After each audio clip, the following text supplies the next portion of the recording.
Assalamu alaikum, rahmatullahi wa barakatuhu. Tuğanlar, sanalı günlerden keyin biz özübüzgө jol başı, el başı şaylap algаны turabız. Biz kanday el başı şaylap alsak, biz oşoga jaraşa жашоо kılabız. Buga çeyinki biz kılgan işibizden жыйынтык çıkarışыбыз керек. Prezidentlerdi эле күнөөлөй бербестен. Жаман бирөөдөн көрөт, жакшы өзүнөн көрөт дейт. Буга чейинки президенттерди бизге бирөө шайлап берген жок. Биз өзүбүз шайлап алдык. Жестен болот, тайкен болот, жеңен болот, эжем болот деп кошоматтанып жүрүп, кошоматчылык бул Кыргыздын душманы. Кошоматчылык бул арам тамактык.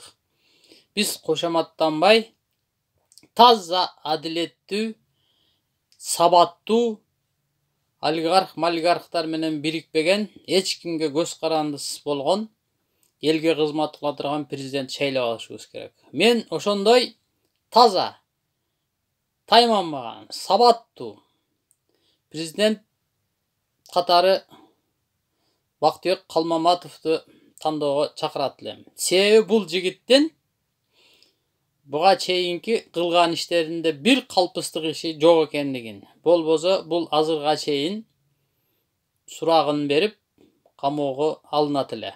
Көрүп атабыз, далайы камалып, анан эртеси күнү акталып, болбосо сууду качып өтүп кетип атат. Бул жигиттин бир гана адамдардын, кээ бирөөлөрдүн эмеси бар экен. Бул жаш деп, жаштык кылбайт, 36 жашта экен.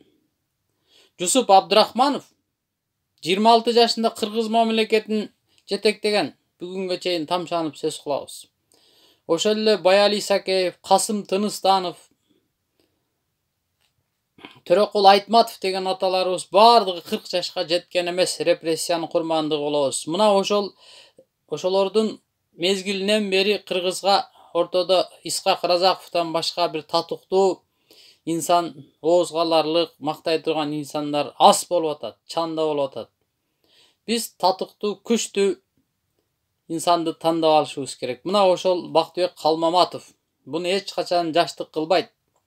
Бунун өтө курчтугу, тайманбастыгы, адилеттүүлүгү сүйгөн инсан экендиги, бунун жанагы Рысалиев баш болгон генералдарыбыз Кызыл Килем менен Батыкаевди чыгарып атканда, Турсунбек Акундар кокуй өлүп калат деген деп справка бергенде, Атамбаевдин бул жүргүзгөн саясаты болгон.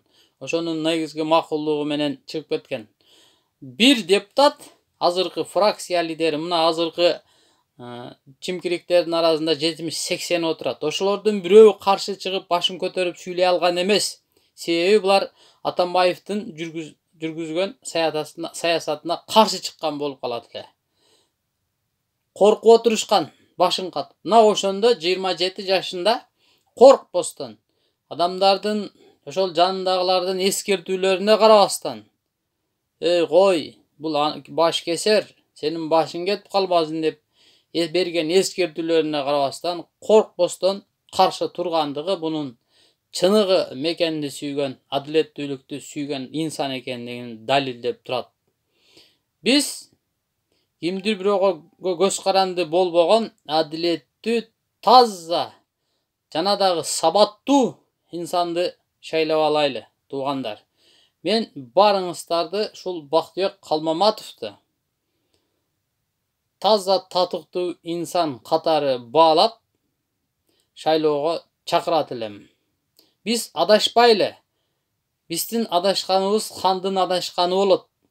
Азабын өзүбүз тартып атабыз. Жок болуп кетейин деген даражага келип калдык. Мына жаныбыздагы эле биз тоготпогон Өзбекстан дүйнөгө самолетун алып чыкты. Биз самолет сатылат Өзбекстандан. Биз бир төнөгүш жасай элекпиз. Уруш таш көтөрмөй 30 жылдан бери же бир жолу таза шайлоо боло элек. Буга бардыгы бул кошоматчылык курчап алган. Биз кошоматчылардан арылышыбыз керек. Аларды ээрчибешибиз керек. Кошоматчылык бул Кыргыздын душманы. Кошоматчылык арам тамактык. Таза жол менен таза инсанды шайлап алып өнүгөйлү, өсөйлү туугандар.